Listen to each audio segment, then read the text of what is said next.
Welcome, dear students. Today we are going to learn second standard subject English. Our topic is 1.7 Let's speak.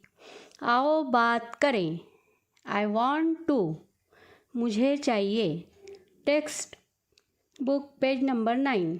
सफ़ा नंबर 9. Let's start our topic. Let's speak. Snehal. I want to go out. अम्मी मुझे बाहर जाना है. Mother says it's raining. Do you still want to go. बारिश हो रही है. आपको इसमें भी जाना है बाहर. Snehal. Yes I want to play. हाँ अम्मी मुझे बारिश में खेलना है. Mother says you will get wet. तुम भीग जाओगी. माँ ने कहा.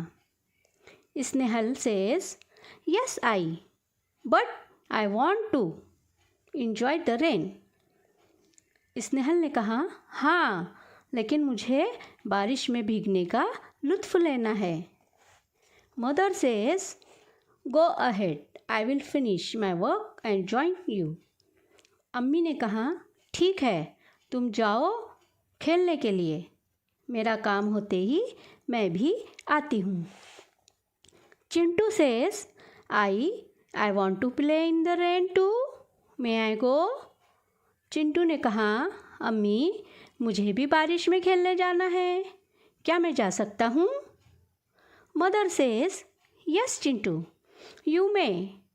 अम्मी ने कहा हाँ तुम भी खेलने के लिए जा सकते हो.